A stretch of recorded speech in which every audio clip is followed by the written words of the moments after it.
Pois bem, meus irmãos, a nossa lição hoje tem um título muito importante: Conhecendo a Igreja a partir dos títulos e símbolos bíblicos, né?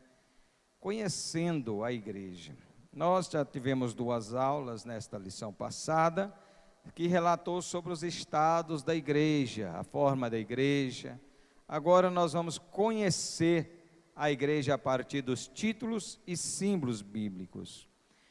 Nós sabemos, irmãos, que a Bíblia é maravilhosa, cheia de símbolos, cheio de títulos, da qual nós vamos aprender um pouco hoje, né? E para que nós possamos entendermos mais assim, sobre essa questão de títulos e símbolos, é importante que nós tenhamos basicamente firmeza naquilo que falamos.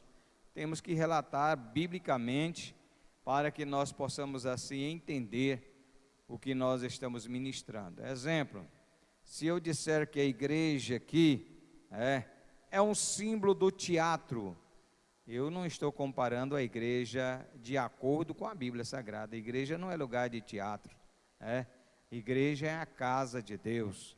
Então devemos saber quando e como colocarmos o símbolo na igreja, nos crentes, na personagem bíblica que estamos ministrando, para que nós não venhamos assim levarmos o nome da igreja de uma forma um pouco, às vezes, aplacivas, né? Quer dizer, deixando em liberdade, que as pessoas possam dizer, essa igreja é um auditório, né? Não, a igreja não é um auditório, a igreja, é um templo, é um tabernáculo. Olha aí os símbolos, né? Templo, tabernáculo, casa de Deus, morada do Espírito Santo, tenda da congregação, são títulos referidos ao templo da igreja do Senhor Jesus Cristo. Segundo o pastor Elianal Cabral, um dos grandes comentadores da revista da Escola Dominical, eles atribuem alguns títulos da igreja, antes de nós entrarmos na introdução, para facilitar um pouco a nossa compreensão. Estamos numa escola nem símbolo de estudo bíblico hoje, Primeiro, nós vamos para a firmeza. Quando nós queremos colocar a igreja na posição de firmeza, vamos aí aplicar então Efésios capítulo 2, versículo 21. Vamos para a Bíblia? Efésios capítulo 2, versículo 21. O irmão que encontrar primeiro, fica de pé e leia para nós. Acharam? Pastora.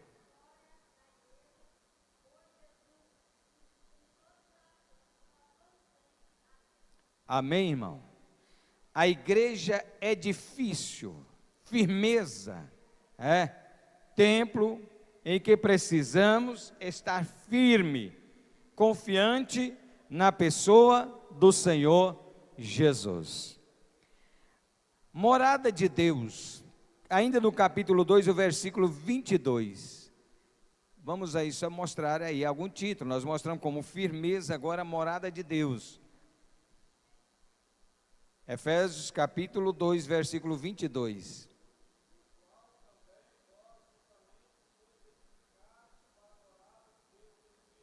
Amém, irmãos? Edifício, agora morada de Deus. São títulos atribuídos à igreja, Se nós formos para 1 Coríntios 6, versículo 19, nós vamos encontrar templo de Deus, Isto é na composição firmeza. A igreja como firmeza, ela é edifício, morada de Deus, ou templo de Deus. Você está produzindo uma igreja firme, em uma pessoa estruturada, conhecido como Deus, Organismo, a parte interna, A igreja é conhecida como o corpo de Cristo. Sendo o corpo, ela é uma organização. O corpo, ele é composto de órgãos, como mão, cabeça, orelha, olho, nariz, perna, braço. E a igreja também como o corpo de Cristo. Jesus retrata isto muito claro, quando ele disse, este é o meu corpo que é dado por vós. Então a igreja também é representada como o corpo de Cristo. Efésios 1, 22, 23, ou 1 Coríntios 12, versículo 12 a 27, você vai encontrar a igreja aí. relacionamento, né? Noiva de Cristo. Relacionamento está na arte de se relacionar, né? Então a igreja, dentro do relacionamento entre um membro e ela, Cristo se é o noivo da igreja, né? Baseado em 2 Coríntios, capítulo 11, versículo 2, Efésios 5, 25. Esposa do Cordeiro. Apocalipse, capítulo 19, versículo 7, ou capítulo 21, versículo 19. Ela é a esposa do Cordeiro. Amém, irmão? Família de Deus, Efésios 2, versículo 19. A igreja como organismo, né? E a igreja como relacionamento físico. Ela tem essas características para ser revelada como símbolos. Então, quando nós vamos aí tipificar a igreja, ou simbolizar a igreja, precisamos analisar bem na posição que nós estamos colocando a igreja do Senhor. Amém, irmãos? Só para que nós entendamos aí uma participação do pastor Elienal Cabral, que ele demonstra a igreja. Na personagem de Jesus Cristo, vamos aqui sugerir 2 símbolos que Jesus nos revela como igreja. Jesus utilizou alguns símbolos. O mestre utilizou 2 símbolos para ilustrar a verdade e as espirituais a respeito da sua missão aqui na terra. Primeiro, pão, né? Ele fala do pão, João capítulo 6, versículo 35, e Jesus lhe diz: eu sou o pão da vida, aquele que vem a mim não terá fome, e quem crer em mim nunca terá sede. Jesus retrata a sua simbologia, ou que seja, ele se coloca na posição de um pão, é um símbolo. Nós sabemos que aqui é a simbologia. Bem, irmãos, se eu for tratar Jesus como pão, olha, quem já viu fazer um pão manualmente, primeiro é colocado o trigo num coxo, ou que chega chamado gamela, como alguns conhecem. Depois ele é colocado a água, depois ele é fermentado, depois ele é batido. Essas qualificações representam Jesus. Jesus é colocado em cárcere privado, depois ele é fermentado pelo sacerdote por Herodes, depois é levado perante Pilatos e depois ele é batido.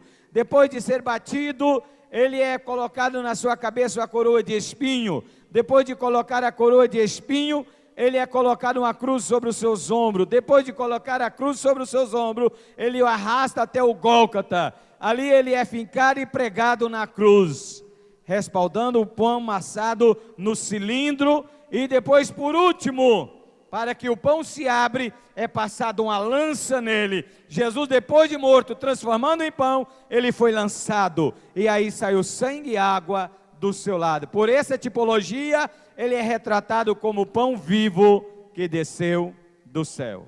Amém? Vira para o irmão que está do seu lado e diga: Jesus é o pão vivo. Então você não vai se esquecer que Jesus é o pão vivo que desceu do céu. Aqui a gente tem que falar acelerado, né? Vamos para o segundo que Jesus nos trata, luz do mundo. João 8:12. Falou-lhe, pois, Jesus outra vez, dizendo: eu sou a luz do mundo, quem me segue não andarás em treva, mas terás a luz em vida. Eu sou a luz do mundo. Aqui o sentido figurado, Jesus está dizendo: olhai para mim. É isto que ele disse: olhai para mim, vós que queres ser salvo, eu sou a luz. Quem anda na luz, irmãos, não trupica. Quem anda nas luzes, ele está vendo porque está de dia, está na presença, tudo é patente aos seus olhos. Mas se você não andar na luz, significa que você está em trevas. Jesus disse: você também precisa ser luz, e não pode acender uma luz e colocar debaixo do alqueiro, mas no velador. Simbologia da pessoa do Senhor Jesus Cristo. Então ele também pregou por símbolos. Agora vamos para a Bíblia Sagrada. A Bíblia retrata como símbolo, né? A palavra de Deus é representada por vários símbolos. A Bíblia é representada por vários símbolos. Se você for para Hebreus capítulo 4, ele é a espada, a Bíblia, né? Salmo 119, versículo 105, ele é a lâmpada. No livro de Jó capítulo 23, versículo 2, ele é o alimento. No 1 Pedro capítulo 2 e 2, ele é o leite. Em Salmo 19, versículo 10, ele é o mel. Isto eu estou falando da Bíblia.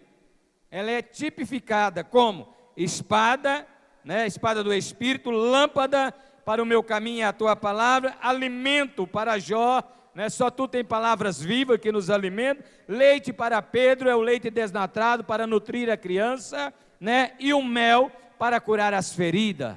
Amém? Tipologia da Bíblia Sagrada. São tipos dados sobre a Bíblia Sagrada, baseado no texto áureo, mas se trata para que se saiba que, como convém andar na casa de Deus, que é a igreja de Deus viu, coluna, firmeza da verdade. Quando a palavra de Deus, através do apóstolo Paulo em Timóteo, está dizendo que você é coluna, o que Paulo está querendo dizer com isto, irmão?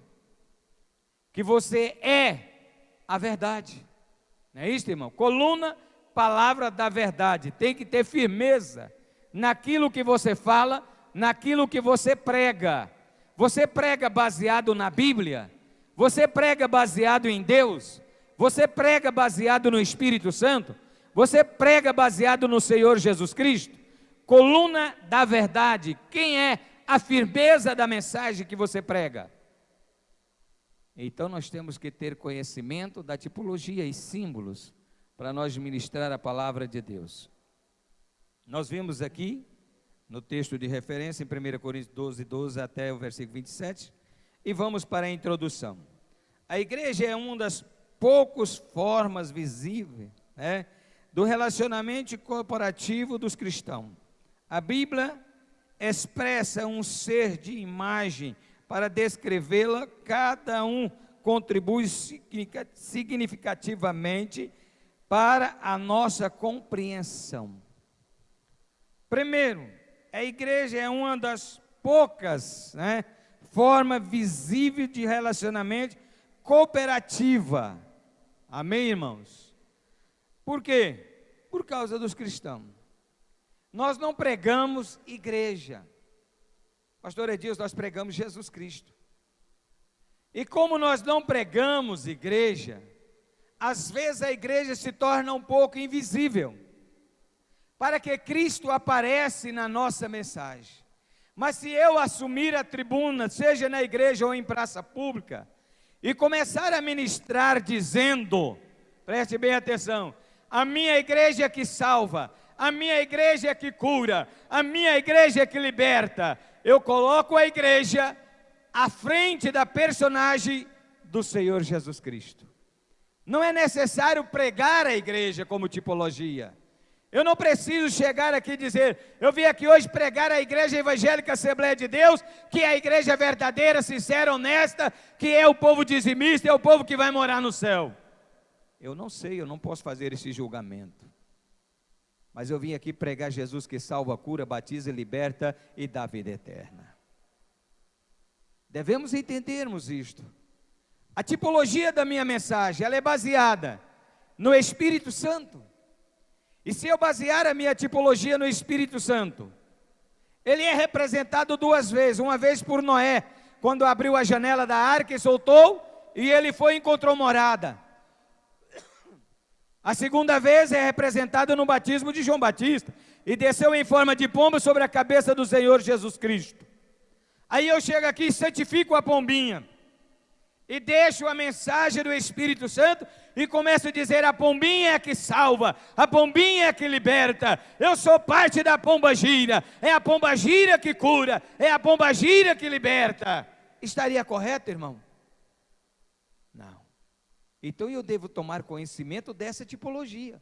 Que símbolo eu estou usando para enquadrar a minha mensagem, para dar respaldo à minha mensagem? Tipologias e símbolos devem ser colocadas na mensagem, mas desde que esta tipologia enquadra contexto bíblico. Amém? Exemplo, se eu basear, olha, irmão, eu disse que a lição hoje é mais ou menos baseada em estudo bíblico, tá? Então vamos analisar, tem muitos obreiros aqui hoje, pastores, vamos começar aqui. Eu baseio que a minha mensagem, Jesus Cristo é o novilho, ou touro, ou boi. Eu estou baseando a minha mensagem em que livro da Bíblia, irmão? Eu quero escutar. Não. Não está ouvindo aí não, irmão? Parece que o retorno só está aqui, irmão. Você está ouvindo aí? Se eu basear a minha mensagem, preste atenção, que Jesus Cristo é um novilho, boi, ou um touro, eu estou baseando a minha mensagem em que livro da Bíblia? Tipologia. Vamos facilitar. Se eu basear a minha mensagem que Jesus é o leão da tribo de Judá, Jesus é o leão que vence a batalha, eu estou baseando Jesus em que livro da Bíblia? Se eu basear a minha mensagem que Jesus é a águia, que Ele se renova a cada dia das nossas vidas, eu estou baseando Jesus em que livro da Bíblia? Aonde? Não. Olha, irmão, Jesus é o leão no livro de Mateus. Ele é o leão da tribo de Judá. Jesus é o boi no livro de Marcos. Dele se aproveita todo. Jesus é a águia no livro de João. Ele não é desse mundo, ele é de cima. Símbolos que estão na Bíblia e que muitas das vezes nós pregamos e não sabemos aonde ele está. São tipologias. Não é isso, irmãos? E às vezes nós precisamos entender. Ezequiel capítulo 1, ele teve uma visão e viu as 4 rodas. E sobre as 4 rodas ele viu as 4 tipologias dos livros sinóticos, que é chamado o livro de Mateus, Marcos, Lucas e o livro de Evangélico. Mas se eu baseasse Jesus como filho do homem, eu estou baseando em que livro? Não, livro de Lucas. Viu, irmão? Tipologia. Lucas, Jesus é o homem perfeito, é o filho do homem, é o homem que morreu no madeiro. É isso que nós estamos aqui apresentando sobre a tipologia. A Bíblia emprega uns séries de imagens para descrevê-lo, cada um contribui significativamente para a nossa compreensão. Significativamente para a nossa compreensão. Agora, se eu baseasse Jesus, o Cordeiro de Deus que tira o pecado do mundo, Isaías 53, é isso? Aí eu estaria falando do livro do profeta Isaías. Se eu baseasse agora Deus como profeta e o sucessor das leis, eu estaria baseando ele no livro de Deuteronômio. Se eu baseasse sacerdote, eu estaria baseando no livro de Levítico, amém? E assim por diante, o libertador no livro de Êxodo. A tipologia está bem clara dentro da Bíblia Sagrada, revela, amém? Títulos da igreja, amém? Pastor, fala para nós aí os títulos da igreja. Título da igreja, tópico 1, só um.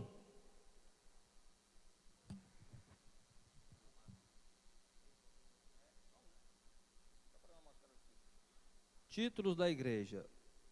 Os títulos são os nomes dados à igreja e a seus membros e que expressam algumas particularidades e qualidades como indivíduos. 1.1. Obrigado. Você observou, irmão?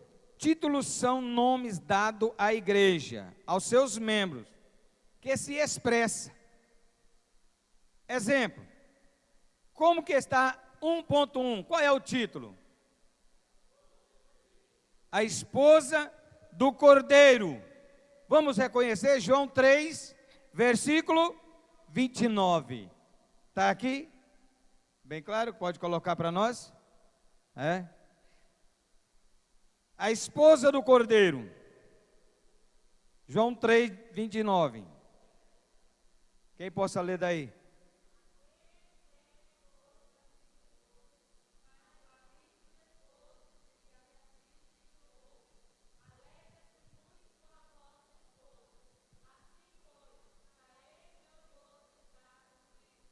Amém, irmão?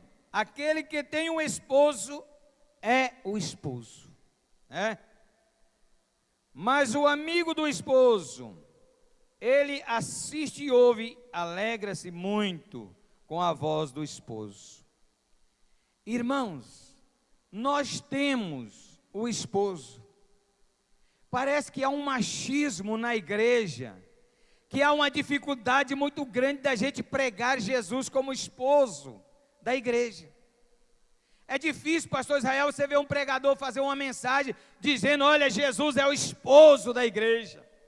Jesus é aquele que cuida, é aquele que zela. Jesus é aquele que provê a casa dele. Ele é o esposo da igreja. São mensagens difíceis. Mas quando alguém ministra que ele é a esposa da igreja e que nós somos a igreja, somos o amigo do esposo, será que nós alegramos, irmãos? Não, mas o amigo do esposo se alegra, porque eles anunciaram que Cristo é o esposo da igreja. Os discípulos, os profetas, anunciaram que Cristo é o esposo da igreja. Eu já não vos chamei mais discípulos, mas chamei vocês de amigos, porque o amigo conhece muito da vida do seu Senhor. Às vezes, irmãos, a gente conversa coisas com amigo, pastor Edilson, que a gente não fala para a esposa, nem para o esposo. Tem pessoa que se abre o coração com o amigo, aí o amigo conhece todos os seus problemas, ou conhece os problemas da sua esposa que você não conhece. Mas se o amigo é seu amigo, é amigo da esposa, vai chegar e dizer: olha, o seu esposo me contou que está precisando de mudar isso e isso, ele gosta de você, mas está tendo essa dificuldade assim e assim. Esse é o amigo do esposo. Será que você tem coragem de fazer isto, irmão? Quando alguém chega para você falando do seu marido, você vai chegar no marido e dizer: será que faz isto? É muito difícil.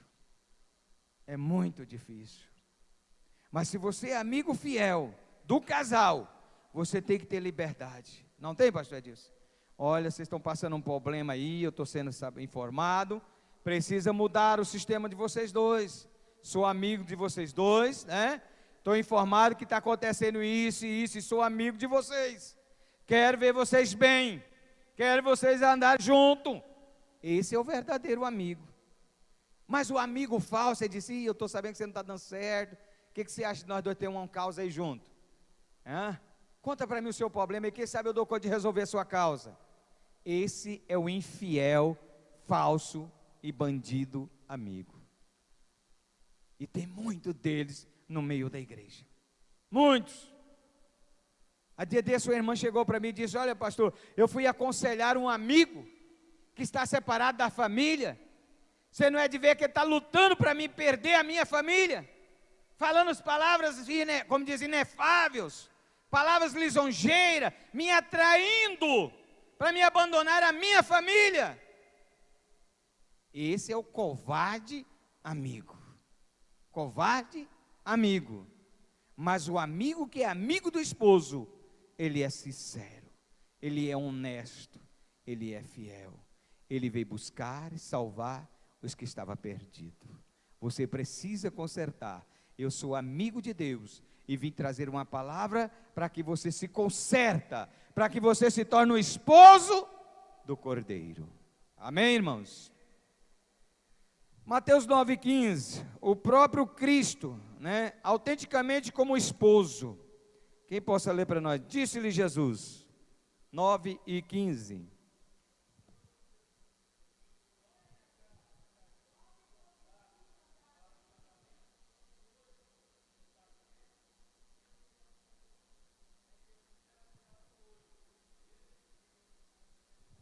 Amém, irmãos? Disse-lhe Jesus: pode porventura andar triste o filho das bodas, enquanto o esposo está com ele? Disse, porém, o varão: e que ele será tirado à esposa, então jejuará.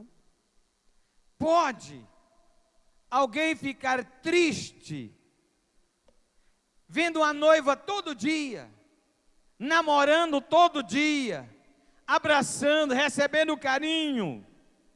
Eu estou traduzindo o texto. Pode ficar triste um namorado que se encontra com a noiva todo dia? Irmão, Jesus está dizendo, enquanto eu estiver com você, estou te abençoando, estou te ajudando, eu estou te dando tudo o que precisa, estou do seu lado, você não precisa ficar triste. Você vai jejuar para quem? Você vai orar para quem se eu estou aqui do seu lado? Mas se algum dia eu me ausentar, aí sim, na sua tristeza é melhor você orar e jejuar. Olha, irmão, se Jesus está presente na sua vida, pedi e dar-se-vos-á, batei e abrir-se-vos-á. Mas se você perder o Cordeiro de Deus, aí a tristeza vai invadir o seu coração. Crente, quando ele se desvia da graça, quando ele foge da presença de Deus, ele fica um vazio, um medo. E do outro lado o tentador, pode fazer, rapaz, você não é crente mais. Pode beber, você não é crente mais. Pode prostituir, você não é crente mais. Mas ainda ele tem aquele medo. Acaba chegando um momento que quando o noivo voltar, o inimigo que se diz amigo, já roubou a confiança da noiva. Quantos? Há tempo desse, uma jovem que trabalhava no frigorífico chegou para mim e disse, pastor, eu vim para cá trabalhar noiva. Estava noiva, vim trabalhar, para me casar. Mas eu não entendo, que eu arrumei um colega de trabalho, e todo dia a gente almoça junto, senta junto, fala junto. Eu resolvi terminar o meu noivado. Ele me fez entender que o outro lá não é o que Deus escolheu para mim. É esse aqui agora que é. Ô irmão, que coisa difícil. Que coisa difícil. Foi embora, casou, agora há pouco dia disse, pastor, não é de ver que não deu certo. Tudo errado. Será que poderia dar certo, irmão? Você presta confiança. Você diz que vai trabalhar para casar. Você diz que vai ser fiel, vai ser honesto, vai ser sincero. E quando você chega lá, você trai o noivo. Assim é a vida do crente. Quando ele está ao lado da esposa, ao lado do esposo, ali em casa, é um amor daqui, é um amor dali, é uma fidelidade, é um abraço, é um beijo. Mas quando vai para o trabalho, fica longe do cônjuge, aí é hora de jejuar de beijo e abraço, porque o noivo não está perto. Será que você tem essa responsabilidade? Eu estou falando na linguagem de hoje, no símbolo da linguagem de hoje. Porque tem muito marido que quando ele afasta da esposa, ele bota um óculos escuro, entra no carro, né, irmão? Aí, se for possível, ele arraba a camisa no peito, assim, regaça as mangas da camisa, e sai para fora e procura uma lanchonete, e entra subiando o cantinho da boca, ainda dá uma cubada assim, para ver se não tem um irmão que pode conhecer ele, Será que ele é um crente fiel, honesto? De repente ele já chega na mulher do caixa, e aí, garota? E aí, modelo? É crente? Só quando está com a noiva? Só quando está com o noivo? A hora que se afasta um pouquinho, já começa a dar moral ao amigo? Tome cuidado. Os olhos do noivo estão de olho na noiva. E a Bíblia diz que aonde ela vai, ele segue com seus olhos. Os meus olhos procuram fiéis na terra. Então nós precisamos ter cuidado. Uma parábola de Jesus, ele compara o reino do céu como uma festa de casamento. Conforme 2 Coríntios capítulo 11, versículo 2. Prepara o texto aí para mim, Júnior. O reino do céu como uma festa de casamento. Quem pode ficar de pé e ler para mim aqui? Não? Achou aí não? Ok. Pastor, aqui também dá para ler, né? Está aqui em frente. Amém? Pode ler, pastor Edilson.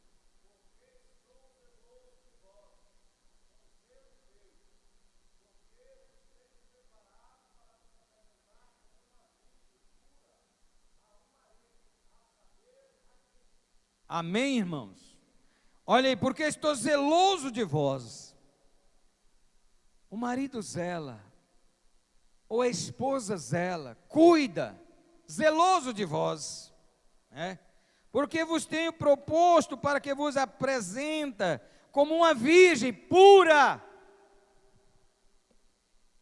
santa, repreensível, honesta, sincera.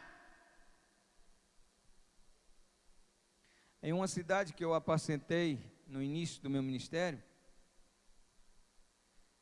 uma jovem chegou para mim e disse: pastor, eu vou casar, estou noiva, casamento está marcado, meu pai já preparou tudo para fazer a festa, mas tem um problema, eu não confessei pelo meu noivo o que já aconteceu comigo lá na escola. Problema sério, pastor. Eu tenho medo, porque se eu confessar, ele vai me largar. E se eu confessar para o meu pai, ele vai me bater e expulsar de casa. E eu confesso para o senhor, o senhor vai me excluir. Que situação, irmão. Olha aonde o amigo te leva. O amigo lá do colégio. O amigo que queria dar só um beijinho no rosto, da igreja. O amigo que só ia numa festinha de casamento e só bebia uma cervejinha sem álcool. O amigo que te oferecia, era só um joguinho de futebol, depois não tinha nada a ver com as mulheres de prostituição. Um amigo que só tinha um joguinho de carta, de baralho, depois não tinha nada a ver com o uísque, a pinga. O amigo. Se eu contar, eu sou excluído. Se eu falar para o meu pai, ele me bate e expulsa de casa. Se eu falar para o noivo, ele vai me rejeitar. Mas o meu pai queria me apresentar como uma virgem. Como uma virgem. Quantas situações dessas nós estamos vivendo? Pessoas dentro da igreja, comungando a fé, às vezes até participando da ceia, mas vivendo esse problema. Na igreja ele é crente, lá no amigo ele é o beijoqueiro, ela é a beijoqueira. Na igreja tem um trajo de crente, lá na escola, no colégio, na faculdade, tem um trajo dos mundos. Eu não sei por que a crente mal trajada é pior do que as pessoas do mundo, irmão. Esculacha ainda mais. Tem umas crentes na porta de faculdade que a gente até assusta com eles. Na igreja é uma santificação, na faculdade é uma aberração. Tudo que é imundícia passa no rosto, na cara. A roupa vai encolhendo o coice até não ter mais jeito. E se é homem, abre a camisa no peito, droba o coice da calça. Se for possível, passa ela na parede para rasgar, né, irmão? Rasga ela assim, para dizer: eu sou mala. Mala sem alça. O dia que vocês veem eu com a calça rasgada é porque eu caí da moto ou da bicicleta e rasgou mesmo. Mas os crentes estão vindo até para a igreja, irmão. Até para a igreja. Perder a sensibilidade do noivo. Qual é noivo que quer uma noiva vestida como prostituta? Qual é noivo que quer saber que a sua noiva está andando escandalosamente, dando moral para qualquer pessoa?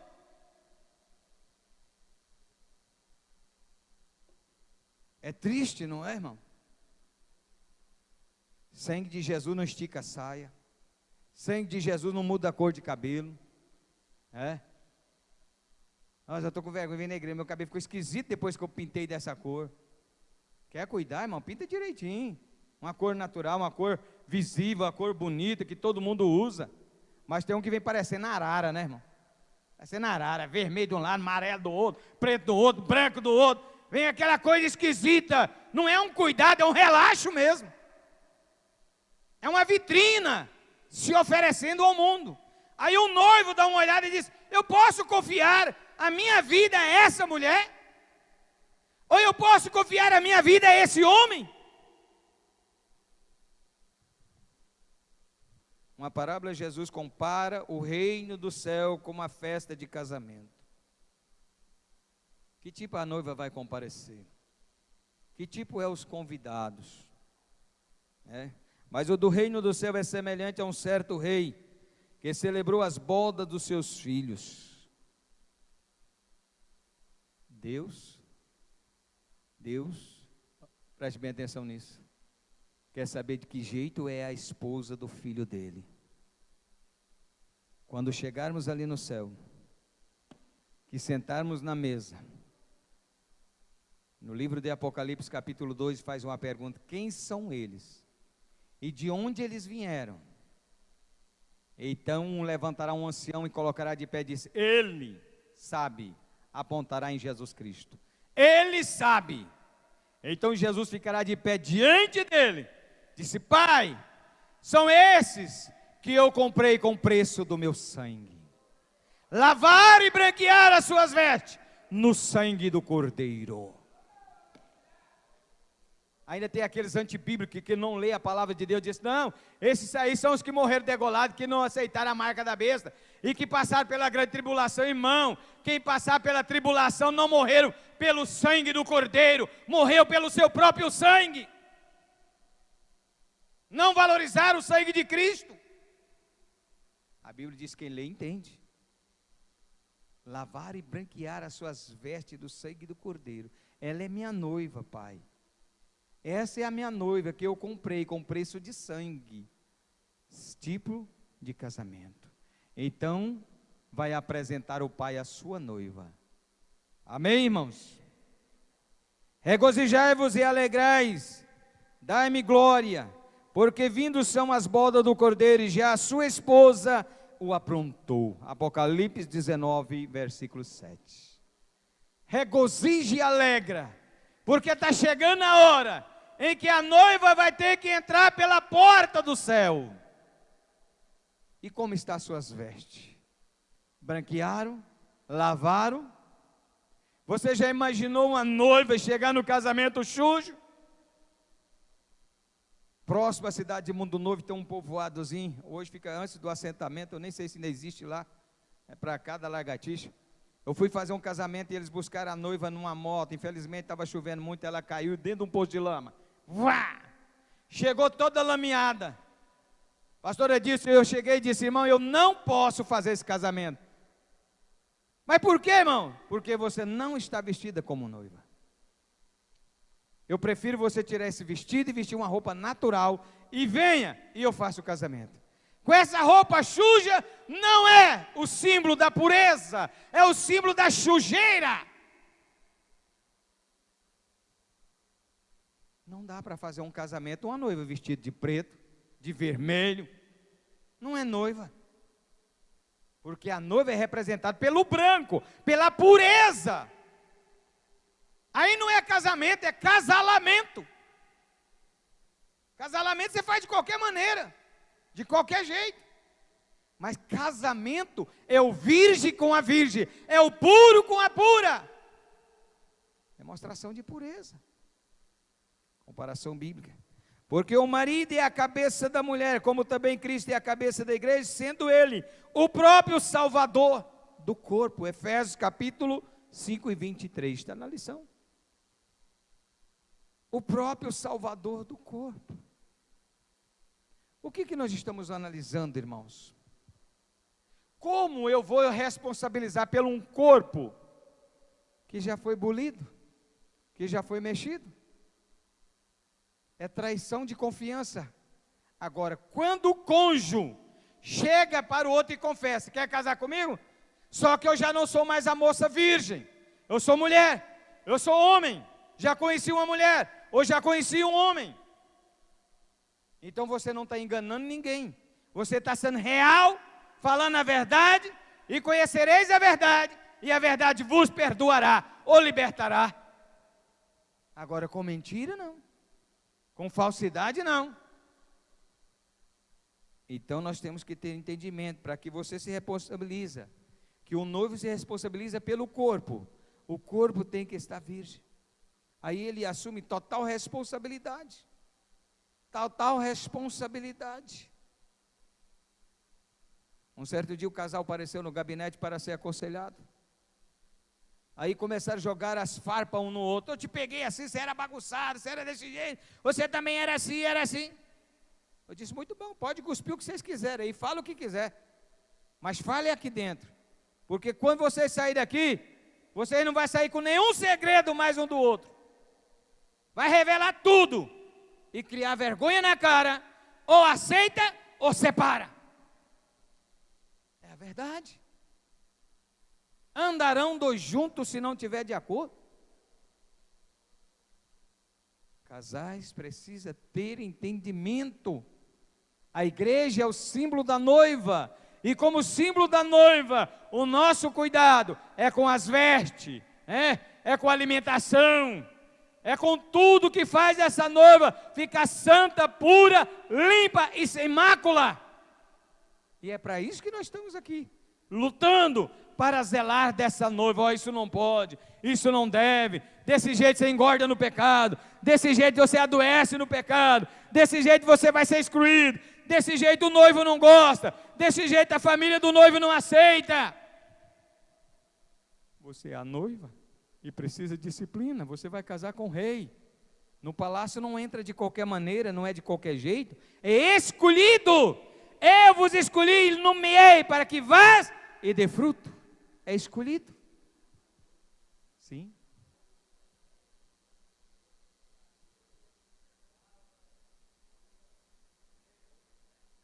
Não era a igreja de Israel naqueles dias. Oséias tinha a tipificação da igreja da prostituição. Está baseado em Ezequiel capítulo 37. É a resposta de Oséias, vale de osso seco. A minha igreja pereceu. A minha igreja prostituiu com o pecado. Poderão reviver essa igreja ou esse vale de osso? Era a igreja tipificada. A igreja prostituída.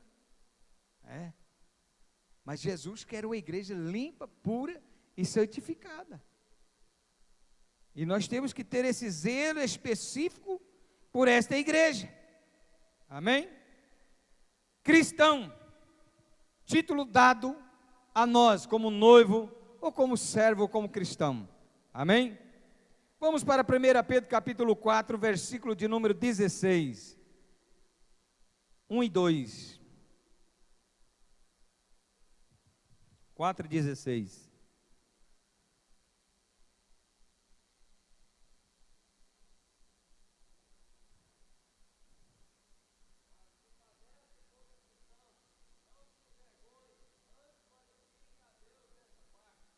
Amém, irmão? Se padece como cristão, não se envergonha. Amém? Aqui está um grande problema da paracteologia, pastores. Eu sou crente aqui na igreja, eu sou crente na reunião de irmãos, e lá fora, eu tenho vergonha de dizer que sou crente? Eu tenho vergonha de dizer que eu sou evangélico, que eu sirvo a Deus, que eu tenho uma igreja onde eu compartilho do corpo e do sangue de Jesus? Mas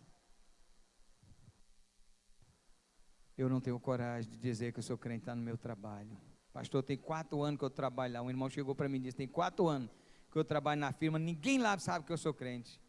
Acha que isso é bonito, irmão? Outro chegou para mim, pastor, tem 3 anos que eu moro nessa casa de aluguel.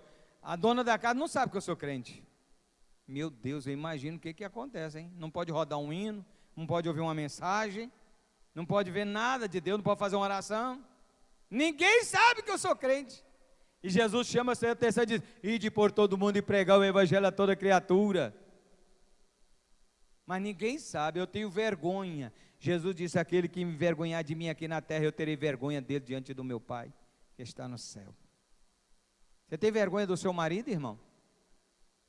Tem vergonha da sua esposa? Olha que tem, irmão. Olha que está cheio de marido que tem vergonha da esposa. Eu vou na frente, depois você vem, viu?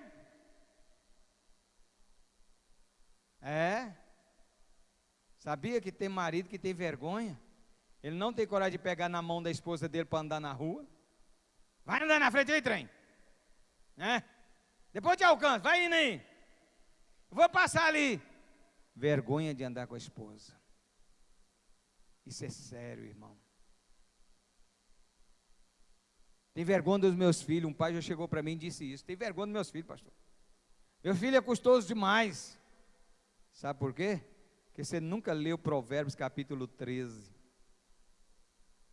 Ensina teus filhos o caminho que devem andar. Escreva na tábua do coração dele quem ele é, de onde ele veio. Ah, meu filho é custoso demais. E você, como é? Palavra de cristão é algo importante para a nossa vida. Aonde nós ouvimos pela primeira vez essa palavra, irmão? Atos capítulo 11, versículo 26. Vamos ver?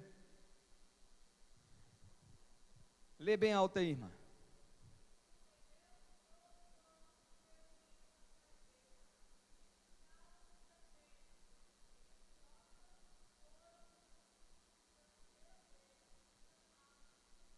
Amém. Pela primeira vez, chamado de cristão. Será por quê, igreja? Por que me chamaria de cristão, irmão?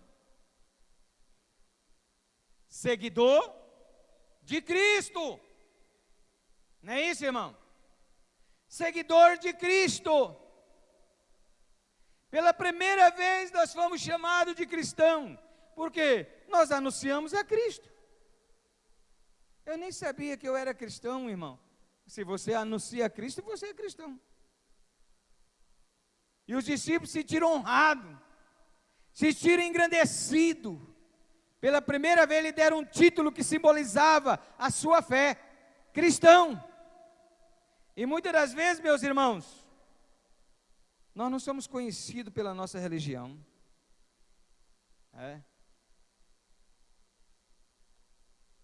Eu trabalhei numa empresa chamada Empresa Bandeirantes, Ferro e Aço Bandeirante, que os crentes ali eram conhecidos pelo título. Esse aqui é o congrego, esse aqui é o presbítero, que era presbiteriano, esse é o cristão evangélico, esse é o assembleano, esse aqui é do tabernáculo. Era pelo título das igrejas. Aquela empresa era de um crente da igreja batista, e ele só empregava crente, só evangélico. Aqui só trabalha cristão, tinha uma placa lá no fundo da empresa. Só trabalha cristão, somos irmãos em Cristo. E nós era conhecido como os funcionários dos cristãos. Você é lá da empresa dos cristãos lá? Somos, Ferro e Aço Bandeirante. Após a Praça da Bíblia, logo você descendo à direita, indo para o Palmito. Como você é conhecido, irmão? O crente? O evangélico? Aí o diabo arrumou um nome novo, pastor Edilson, para esconder assim, bem camuflado, irmão Tião. Sou gospel. Sou gospel. Quando eu estou na igreja, eu sou crente. Quando eu estou no baile, eu sou punk. Quando eu estou na rua, eu sou mala. Sou gospel. Hoje tem uma festa gospel aí, irmão. Está cuspindo para todo lado. Ser de crente, não? Não? Ser de crente, não? A igreja não sabe isso não, irmão. Responde aí, irmão. Ser de crente, não? Fala com força. Ser de crente, não? Incrédulo? Porque o incrédulo, ele não crê. Então ele não é cristão. Então ser de crente, para que você seja chamado de cristão. Porque é maravilhoso quando nós podemos ser chamados de cristão. Vamos falar um pouquinho do tópico 1 e 3. O horário aqui corre, eu tenho que correr bastante. Santo. Sem a santificação ninguém poderá ver o Senhor. Vamos aí para 2 Coríntios capítulo 7. Paulo chama os cristãos em sua carta de santos. Cristão deve se aperfeiçoar e a santificação, o temor a Deus. 1 Coríntios 7, versículo 1.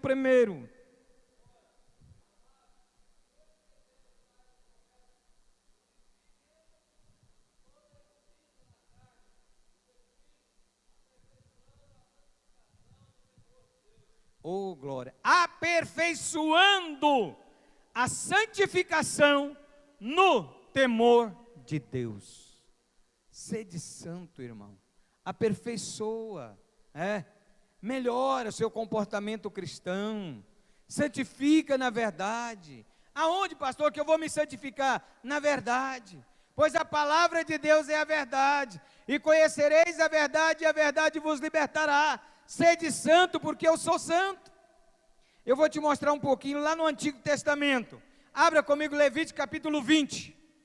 Capítulo 20, o versículo de número 7. Portanto, santificai-vos, sede santo, pois eu sou santo, o Senhor vosso Deus.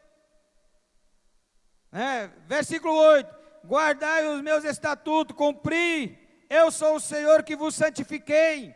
No Antigo Testamento, versículo 26. Ser-me-eis santo, porque eu, o Senhor, sou santo. Agora no Novo Testamento, 1 Pedro capítulo 1, versículo 15. Mas como é santo aquele que vos chamou, sede-vos também santo, em toda a vossa maneira de viver. Irmão, você é santo, hein?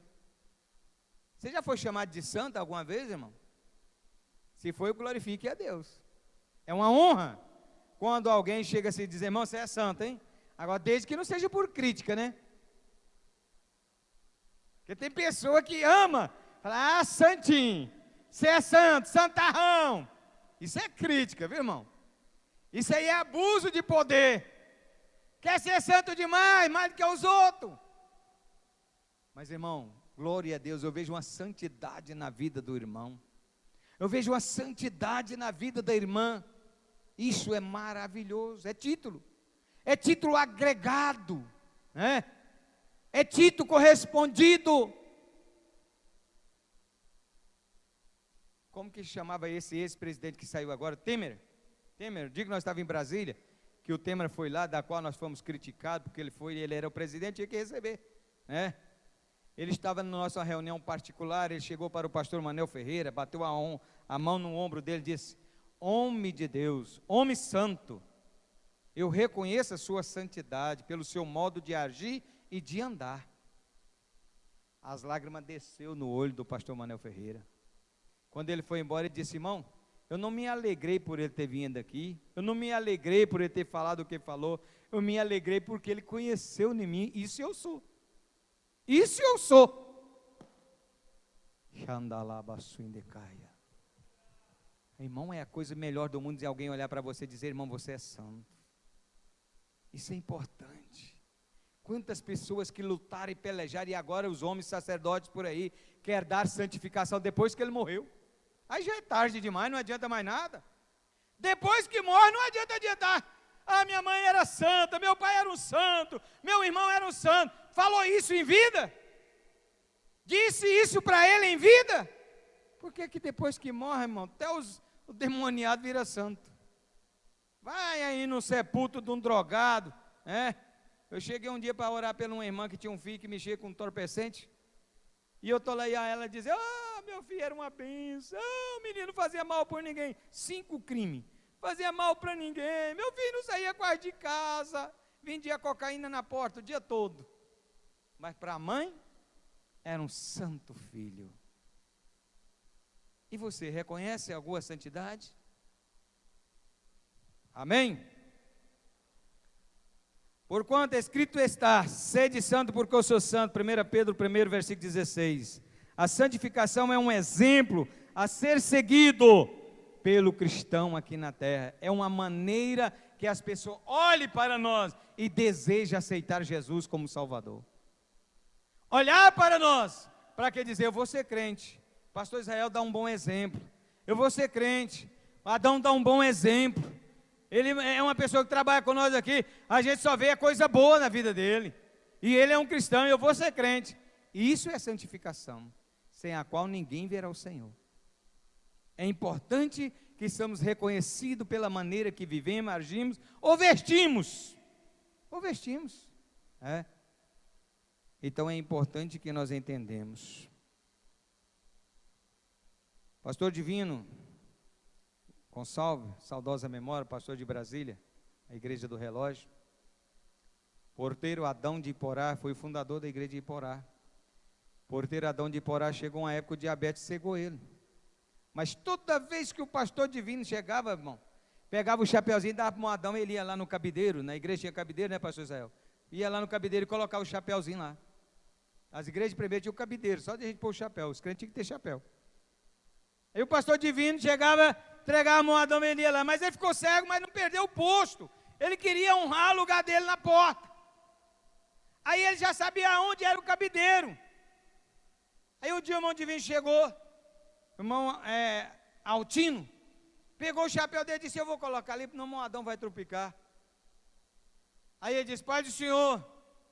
Disse, pai do senhor não. O que foi, irmão? Ué, cadê o chapéu? Ah, o Maltino pegou o chapéu, depois ele falou, não. Até hoje fui eu que guardei o seu chapéu, porque hoje você vai mudar. Me deu o chapéu lá. Eu me sinto santo quando eu ponho esse chapéu no cabido. Sabe quem fez isso, irmão? Eliseu. Me dá essa capa. Se eu pôr a mão nessa capa, eu me sinto santo. É só botar a mão nessa capa. Eu resolvo todos os problemas. Ele disse, não, me deu o chapéu, irmão. Eu treinei para guardar o seu chapéu. Eu me sinto santo se eu me colocar esse chapéu lá. Você se sente santo na igreja? Quando você canta? Quando você ora? Quando é que você está santo diante de Deus? Sem a santificação ninguém verá o Senhor. O tópico 2. Identidade coletiva da igreja. Às vezes, meus irmãos, quando nós falamos coletiva, é conhecermos uns aos outros. Qual é o nosso conhecimento como crente? É aquele crente que nunca estende a mão para cumprimentar nem o irmão que está do seu lado. Identidade coletiva. Sabe aquela irmã lá da igreja? Aquela. Qual, irmão? Aquela. Aquela tem nome. Aquela tem casa. Aquela tem marido ou tem esposa. Aquela tem família. Coletivo. Você conhece o grupo de irmão? Vivemos uma época de uma dificuldade difícil de memorizar. Mas precisamos conhecer as nossas ovelhas. A Bíblia diz que a ovelha conhece a voz do seu pastor. E o pastor conhece a voz das ovelhas. Às vezes o irmão liga para mim, a melhor maneira de você conhecer a voz, ele não identifica. E aí, pastor fulano de tal? Eu digo, irmão, é o fulano? É eu mesmo. Agora, quando eu falo é fulano, ele fala, não é eu não, eu fico preocupado. Meu Deus, quem é esse irmão que eu não conhecia a voz? Você conhece, irmão, coletivamente alguns irmãos da igreja? As diaconísias? Você conhece os membros da igreja, o porteiro, a porteira? Você conhece a líder de senhora? O líder de jovem, a primeira, a segunda e a terceira? Sabe quem são o povo que trabalha nessa igreja? O líder das crianças, o líder da mocidade, o líder dos presbíteros, o líder dos diáconos. Vocês conhecem? Coletivamente, a sua igreja. Vós é a videira. Os filhos são os ramos, as varas. Tem que estar interligado. Vamos João capítulo 15, versículo 1. Evangelho de João 15, versículo 1. Assim como a videira. Quem encontrou, lê para nós.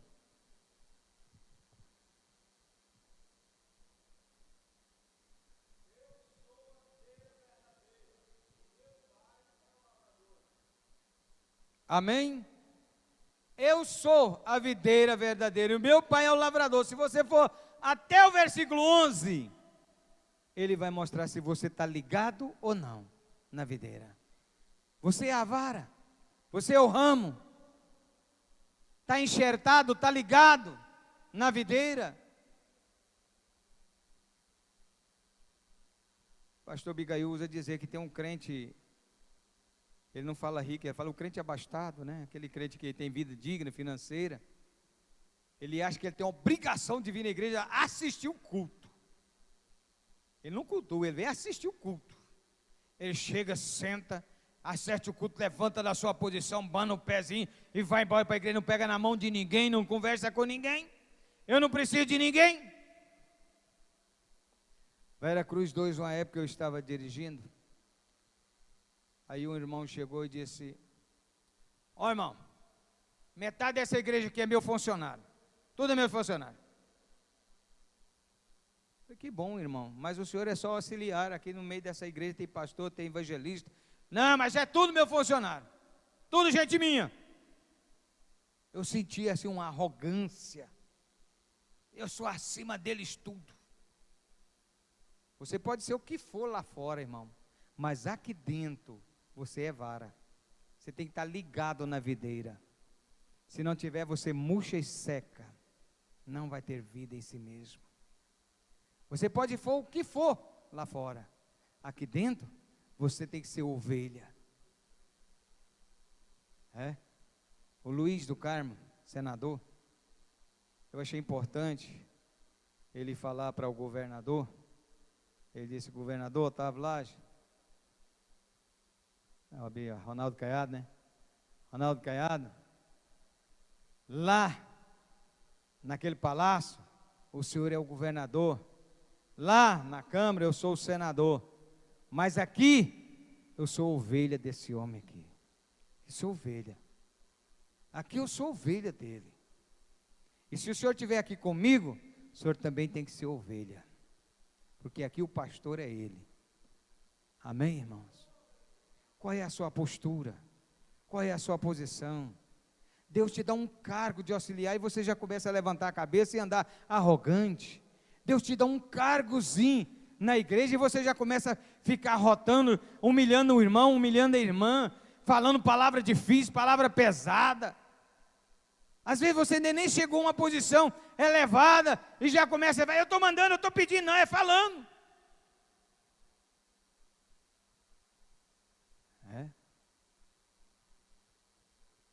Temos que ter cuidado. Temos que ter entendimento. Temos que ter entendimento. Porque muitas das vezes, irmãos, nós achamos que estamos aí filiados, coletivamente na igreja. Nós somos mais um dos excluídos dentro da igreja. Nós mesmos nos excluímos. Nós não temos contato com a igreja, não conversamos com o círculo de oração. Eu não sei quem é a líder do círculo de oração, não sei quem é a conselheira dessa igreja. Eu não sei se aqui tem um profeta ou uma profeta. Eu não conheço essa igreja. Eu vim aqui para me prestar meu culto. Então você não faz parte coletivamente da igreja. E a ceia, para que nós tomamos? Comunhão uns com os outros. Termos comunhão uns com os outros. Então é importante que nós se tornamos corpo de Cristo. Porque muitas das vezes as pessoas não estão querendo ser participantes do corpo.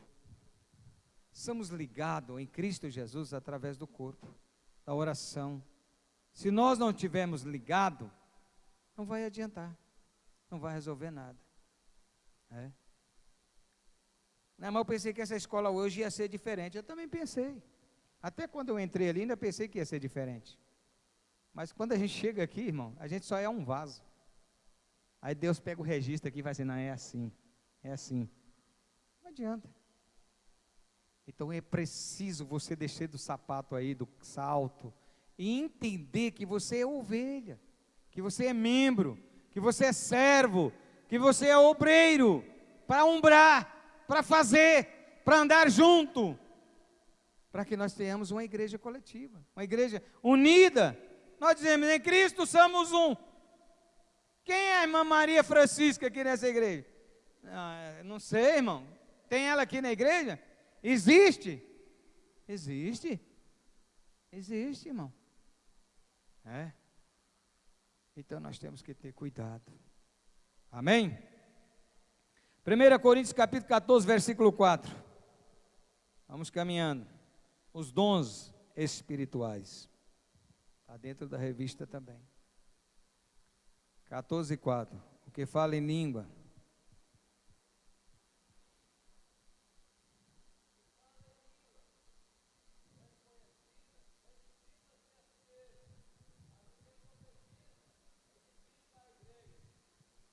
Deixa eu dizer uma coisa aqui hoje para a igreja.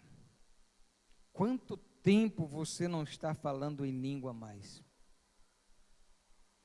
Se você não está falando em língua, a Bíblia diz que nem você está sendo edificado. Porque se falar em língua, edifica a si mesmo.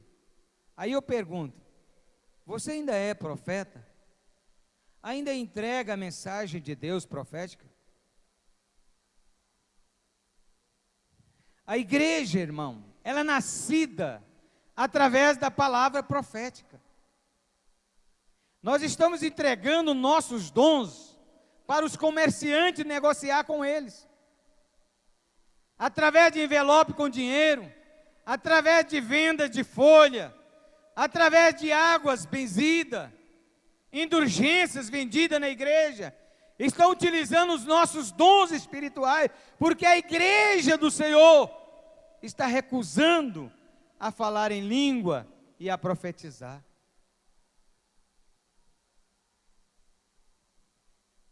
Como que podemos ser uma igreja coletiva se nós não temos profetas, se nós não temos vasos na igreja?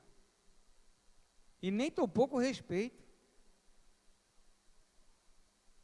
Eu estava vendo o pastor Samuel Ferreira fazer uma mensagem hoje, ele começando a fazer uma crítica com respeito a essa questão de pregador. O camarada fica ralando lá no banco toda a vida, aí você levanta ele, vai a diácono, auxiliar, presbítero, evangelista, põe aqui, aí você dá mensagem para ele pregar. Aí ele dá uma mensagem que abala a igreja, está cheio da graça, ele orou. Aí ele já acha que é um semideus. Aí o dia que é para ele ficar sentado no banco, ele fica olhando para o pregador. O pregador não termina.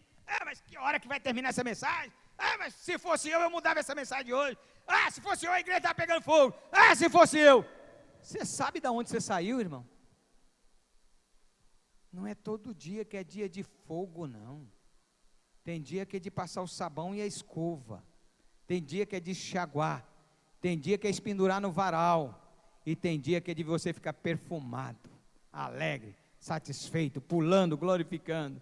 Mas é tudo um dom de Deus. E se você não respeita os dons espirituais, a Bíblia diz que todos os dons é diferenciado um do outro.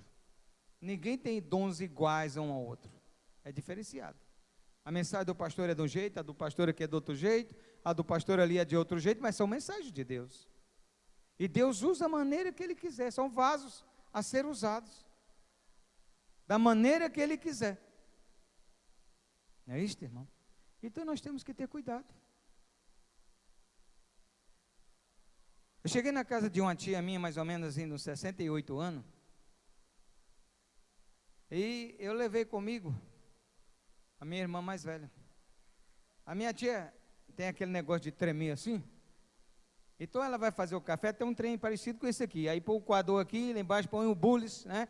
Aí ela põe o pó aqui dentro e derrama água quente, aqui no pó e na açúcar, e lá embaixo é o café. Aí minha irmã chegou e disse, tia, está errado, esse café não vai prestar não, de jeito que café é esse? Ela olhou para si, você já bebeu o café da tia? Não. Então a tia é muito mais velha do que você. Quando você nasceu, eu já sabia fazer café, viu? Tome cuidado, irmão. A palavra está sendo revelada a você agora. Nós já vem remoendo a palavra há muito tempo. Há dia que você remoe de cá, há dia que você remoe de cá, há dia que você engole ela assim meio bagaçada, há dia que você quase engole inteiro, há dia que você pega ela mastigadinha. Então fica tranquilo, Deus usa do jeito que Ele quiser, da maneira que Ele quiser, mas é a palavra dEle. Coletivamente, corpo de Cristo. Sedes filho de Deus na igreja, é o suficiente. Senhor, eu sou só o vaso, usa-me, capacita-me diante da Tua obra santa. A gente prepara tanta coisa, irmão, chega aqui, a hora vai, já terminou meu horário, eu não cheguei nem no tópico 2. Povo de Deus. O Antigo Testamento, Israel, como povo, né, de Deus, possuía a marca especial que era a circuncisão. 2 e 2, da sua revista. A circuncisão era a operação de fimose. Era cortado a córnea perineal, para que garantisse que aquele homem ia ser reprodutor, pai de família. Para que não viesse ao dia a Sara dizer para Abraão: você não foi circuncidado, eu posso ter filho, você é que não tem. Eu vou pegar a minha escrava e dar para você ter a relação com ela, só para te provar que você não é circuncidado. Foi o maior erro da vida dela, porque Agar deu à luz a Ismael, teve filho. O problema estava na Sara. Tome cuidado, irmão, quando você julgue alguém sem saber o que está fazendo. A nossa circuncisão está no coração, é Cristo. Nós não temos marca de Cristo pregado na testa, e nem numa cruz no pescoço. Não é que me identifica, não é uma camiseta com o nome Jesus. Não, é aqui dentro. É a honestidade, a sinceridade. A minha circuncisão é Cristo, dentro do meu coração. É ser sincero, é prova que eu posso produzir a luz cristã, que eu posso ensinar o Evangelho, eu vivo Cristo no meu coração. Então baterei a porta, se abrir a porta do teu coração, entrarei na tua casa, cearei com Ele e Ele comigo. Precisa que você aceite essa circuncisão. Deuteronômio capítulo 32, versículo 10, no Novo Testamento, Romanos capítulo 2, versículo 29. A nossa circuncisão está no coração, é aceitar Jesus Cristo como Filho de Deus. Sou o caminho, a verdade e a vida, e ninguém vai ao meu Pai a não ser por mim. Não precisa você se circuncidar mais, é só aceitar Jesus. Quando Ele bater a porta do seu coração, abre e deixa Ele entrar. Para Israel a aliança era a aliança abraâmica. Para a igreja do Novo Testamento a aliança é consumada e estabelecida por Cristo. A aliança foi simbolizada pelaquela que colocou na cabeça de Jesus. O que colocaram, irmão? Enquanto Jesus nos deu uma aliança de salvação, para que essa aliança chegasse até a mim, irmão Adão, Ele teve que receber uma aliança de espinho, chamado coroa, na sua cabeça. Aliançaram a Ele com a coroa de espinho, para ser chamado Rei dos Judeus, Senhor dos Senhores. E Ele deu o direito a ser chamado Filho de Deus. Recebeu uma aliança, conforme 2 Coríntios capítulo 3, versículo 3. Porque já é manifesto a minha aliança. Agora, a aliança é feita através da Santa Ceia, do sangue de Cristo. Você tem comunhão com a igreja? Tem comunhão com o corpo e o sangue de Cristo, tipologicamente, simbologicamente, que é o nosso título da lição? Nós aliançamos a nossa vida com Cristo, afirmando o nosso noivado, cada dia que nós participamos da Santa Ceia. Tornamos limpos e purificados, para encontrar com o Cordeiro de Deus que tira o pecado do mundo. Baseado no Evangelho de Pedro, você vai ter várias referências, 2 e 3. A família de Deus, assim já não sou mais estrangeiro, nem forasteiro, mas concidadão dos santos e da família de Deus, Efésios 2,19. Já não é mais estrangeiro, nem forasteiro, mas família. A igreja é chamada a família de Deus. Coletivamente, somos família. Mãe Larissa, é Larissa? Nelícia. Isso aí. Quando você pega na mão de uma pessoa, o que você fala? A primeira palavra que você usou no verbo, ela fica no fim. Observe bem. E a paz do Senhor e irmão ou irmã, não é isso? Ou irmão ou irmão. Por que você fala isso? Porque identificamos como família. Família. A paz do Senhor, irmã. A paz do Senhor, irmão. Família de Deus. A Bíblia diz que se você não tem essa paz, como que você vai dar paz do Senhor para quem não é seu irmão? Se eu não conheço o meu irmão, ele tem que trazer uma carta recomendada. Esse é o seu irmão que você não conhecia, que pertence à igreja fulano de tal, do campo fulano de tal. É irmão nosso em Cristo. Recomendo que recebais do Senhor. Família de Deus, tipologicamente. Mas muitas das vezes, irmãos, nós não consideramos. E aí, cara, como é que vai? Bom dia para vocês todos. Tem uns aqui que nunca aceitam Jesus, nunca converte assembleano, né? Paz de Deus, irmãos. Deus seja louvado. Paz de Cristo. Paz seja convosco. Assembleando, irmão, é a paz do Senhor, irmão ou irmã. É a nossa saudação. Identifica que você é filho de Deus. Somos família, comprada e lavada com o sangue de Cristo. Não dá para comentar mais. Terceiro tópico. Outra figura simbólica da igreja. Vamos analisar tópico 3 e 1. Lê para mim aí, pastor. 3 e 1. Ó.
Amém, irmãos?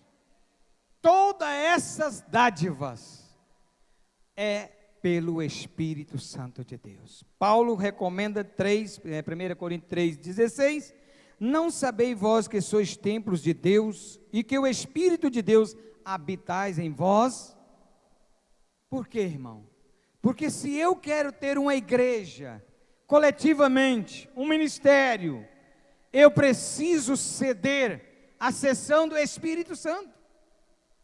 Porque se eu achar que eu sou que eu achar que eu sou capaz, melhor do que todos, jamais eu vou chegar a algum lugar, jamais eu vou alcançar alguma posição. Mas quando eu deixar que o Espírito Santo de Deus nos leva pelo mover da sua graça e pela ação da palavra, então a igreja é alimentada, restaurada, curada, libertada pelo poder do Espírito Santo. Amém? É importante que nós entendamos isso. Deus faz mudar todos e nele não existe sombra de variedade. Deus muda. Você não precisa preocupar, mas eu sou assim. Não. Deus muda. Deus vai mudar. Agora, não precisa pensar que você tem que vestir um uniforme para ser assembleano. Não. Você pode ser assembleano do seu jeito, mas na doutrina de Cristo. Decentemente, obedientemente. Não precisa ser a minha camiseta ser a sua, a minha saia ser a sua, ou minha calça ser a sua. Não, não é uniformemente. É coletivamente. É no coração, com respeito, com decência, com ordem, servindo ao serviço do Senhor Jesus Cristo, com amor e com dedicação. Meus amados irmãos, a hora não dá mais para nós encerrar, mas para nós continuar, nós temos que encerrar. Mas se tardarmos, lembra que Jesus está voltando. A qualquer momento, a igreja precisa lembrar disso. Eu aceitei Jesus em 1970, na companhia dos meus pais aos 7 anos de idade. Até hoje, eu estou escutando que Jesus está voltando amanhã. Jesus vai voltar, Jesus está voltando, Jesus está voltando. Eu tenho esperança que se Ele não vier antes de eu for para a glória ou morrer, eu vou continuar a esperar Jesus voltar na eternidade. Mas que Ele vai voltar para cada um de nós, Ele vai voltar. Permaneça coletivamente na igreja, servindo ao Senhor, com alegria, com entusiasmo, porque Ele tem cuidado de vós.